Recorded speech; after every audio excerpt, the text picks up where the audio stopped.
اگر ہم بات کریں برج دل کی یعنی کہ ایکویریس والوں کی، ان کے لیے کون سا جیون ساتھی 2025 میں اچھا رہے گا، یعنی کہ کون سا برج جو ہے جس کے ساتھ ان کی بنے گی، ان کے تعلقات اچھے رہیں گے، بڑی تفصیل سے بتانے لگا ہوں۔ ویڈیو اچھی لگے تو لائک اینڈ شیئر کیجیے گا، چینل کو سبسکرائب کیجیے گا، اپنی دعاؤں میں یاد رکھیے گا۔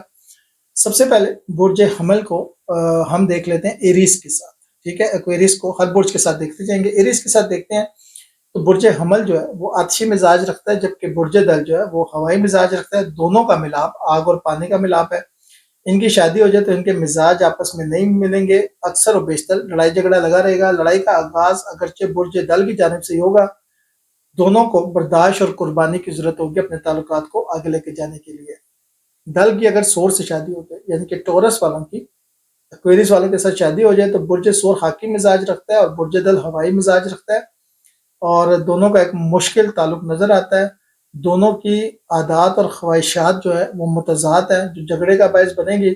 اگر دونوں اپنی ضد کو دفن کر دیں تو پھر ہی کوئی ایک اچھی زندگی گزارنے کا چانس بن سکتا ہے، ادروائز لڑائی جھگڑے ہی لگے رہیں گے۔ برج دل ایکویریس اور جوزا یعنی کہ جمنائی والوں کی بات کرتے ہیں۔ برج جوزا اور برج دل دونوں ہی ہوائی مزاج رکھتے ہیں، شاندار تعلق رہتا ہے، ایک دوسرے پہ مہربان رہتے ہیں، ایک دوسرے کی مرضی کے مطابق کام کرتے ہیں، ایک دوسرے کو سرپرائز دیتے ہیں، اور یہ سرپرائز بہت خوبصورت ہوتا ہے، ٹھیک ہے؟ تو اگر یہ رشتے ازواج میں منسلک ہو جائیں تو ان میں بہت زیادہ پیار محبت ہوتا ہے، عیش و عشرت کی زندگی گزارتے ہیں، ازواجی زندگی بہت اچھی ہوتی ہے۔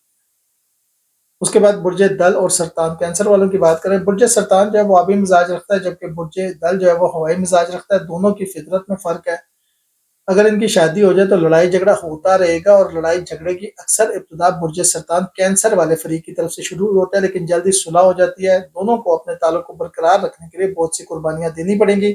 برج سرطان یعنی کہ کینسر کے مزاج کو سمجھ کر ان کی مرضی کے مطابق روز مرہ کی زندگی کے فیصلے تک آپ کو کرنے پڑیں گے، ٹھیک ہے؟ اب آپ نے سوچنا ہے کہ میں نے کرنی ہے کہ نہیں۔ برج دل اور اسد کی بات کریں تو برج اسد جو ہے وہ آتشی مزاج رکھتا ہے، جبکہ برج دل ہوائی مزاج رکھتا ہے۔ اسد اور ان کا آپس میں اگر ہو جائے تو محبت بھی پائی جائے گی، بہت سی قدریں مشترک بھی ہیں۔ ان باتوں کے علاوہ دونوں میاں بیوی مالی لحاظ سے بہت خوش قسمت ہوں گے۔ بیرون ملک سیٹل ہونا اور اپنے کاروبار کو سیٹل کرنا دونوں کے بہت فائدہ دے گا، اور دونوں کمائیں گے۔ برج دل اور سنبلہ کی بات کریں تو برج سنبلہ خاکی مزاج رکھتا ہے، برج دل ہوائی مزاج رکھتا ہے۔ اگر دونوں میں شادی ہو جائے تو کافی سوچ و بچار سے کام لے کر انہیں فیصلے کرنے پڑیں گے، کیونکہ برج دل عموماً ضدی ہوتے ہیں اور مفاہمت کے ذریعے ہی یہ اچھی زندگی گزار سکیں۔ برج دل اور میزان یعنی کہ لبرا کی بات کریں کہ ایکویریس والوں کے ساتھ کیسے رہے گا۔ برج میزان اور دل دونوں ہوائی مزاج رکھتے ہیں۔ دل کو اور ان کے درمیان شادی ہو جائے تو کافی حد تک رشتہ چل سکتا ہے، پیار الفت ان کے درمیان آپ کو نظر آئے گی، کیونکہ دونوں کی عادات ایک جیسی ہیں۔ عام طور پر ان اختلافات بنتا نہیں، ایک دوسرے کا خیال کرتے ہیں، فراغ دلی کرتے ہیں، ایک دوسرے کی غلطیوں کو نظر انداز کرتے ہیں۔ ان کے درمیان بحث و تکرار کی نوبت اکثر و بیشتر کم ہی آپ کو نظر آئے گی، کیونکہ دونوں ہوائی مزاج رکھتے ہیں، اور یہ بہت ہی فیوریبل رشتوں میں سے ایک ہوتا ہے۔ دل اور اقرب کی بات کریں تو برج اقرب جو ہے وہ آبی مزاج رکھتا ہے، جبکہ دل ہوائی مزاج رکھتا ہے۔ دونوں میں بہت سی باتوں میں تضاد پایا جاتا ہے، ایک دوسرے کے خلاف تیزابی جنگ لڑتے ہوئے ایک دوسرے سے دور ہو جاتے ہیں۔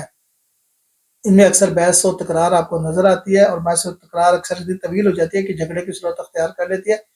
اگر یہ آپس میں صلح کر لیں، ان کی اولاد ان کی روزی اور برکت لے کر آتی ہے۔ برج دل اور قوس کی بات کریں یعنی کہ ایکویریس اور سجیٹیریس کی بات کریں تو برج قوس آتشی مزاج رکھتا ہے اور دل ہوائی مزاج رکھتا ہے۔ اگر دونوں کی شادی ہو جائے تو ازدواجی زندگی کامیاب بنانے کے لیے بہت کوشش کرنی پڑے گی۔ بہت سی عادات ایک دوسرے کو پسند نہیں ہیں جن کو چھوڑنا پڑے گا۔ عادات کی ہی وجہ سے، عادات کے تضاد کی وجہ سے ہی اکثر و بیشتر لڑائی جھگڑا لگا رہے گا۔ جھگڑے میں پہل زیادہ تر قوس والے فریق کی طرف سے ہوگی۔ برج دل اور جدی کی بات کریں تو برج دل جی خاکی مزاج رکھتا ہے اور دل ہوائی مزاج رکھتا ہے۔ بڑا مشکل تعلق ہے، نفسیاتی طور پہ دونوں کا چلنا بہت مشکل ہے، کیونکہ دونوں میں بے شمار خوبیاں تو پائی جاتی ہیں، لیکن جو ایک دوسرے کو بات پسند نہیں آتی وہ بڑا اختلاف بھی لے کر آ سکتا ہے۔ ایسے وقت میں دونوں کو صبر سے، قوت برداشت سے کام لینا ہوگا، درگزر سے کام لینا ہوگا، تبھی یہ اپنے تعلق کو آگے لے کر جا سکتے ہیں۔ دل کی دل کے ساتھ جی بہت اچھا رہتا ہے، ہوائی مزاج رکھتے ہیں، دونوں کی دلچسپیاں خصوصیات ایک جیسی ہیں، تو یہ ایک اچھی زندگی، ایک پرمسرت اور مثالی ازدواجی زندگی گزار سکتے ہیں۔ ایک دوسرے کے مزاج آشنا ہوتے ہیں، ایک دوسرے کو سمجھتے ہیں، اپنی ذہانت سے کام لے کر اپنے تعلق کو آگے لے کر جا سکتے ہیں۔ ان میں پیار محبت بہت ہوگا، ترقی بہت کریں گے۔ برج دل اور ہوت کی بات کریں ایکویریز کی، اگر ہم پائسس کی بات کریں تو برج ہوت آپی مزاج رکھتا ہے، جبکہ برج دل ہوائی مزاج رکھتا ہے۔ اگر ایک دوسرے کو سمجھ لے، ایک دوسرے کا اچھی طرح سے مطالعہ کر لیں تو ان کے درمیان اچھا تعلق قائم ہو سکتا ہے۔ دونوں میں بہت سی دوسری باتوں کے علاوہ یہ بات ہے کہ دونوں میں انسانی ہمدردی بہت پائی جاتی ہے۔ ان کو اپنے تعلق کو قائم رکھنے کے لیے محنت بھی کرنی پڑے گی اور قربانی بھی دینی پڑے گی۔ خود ساختہ اصولوں میں جکڑنے کی وجہ سے معمولی بات پر لڑائی جھگڑا ہو سکتا ہے، جو بلاخر بڑے جھگڑے کی صورت اختیار کر سکتا ہے۔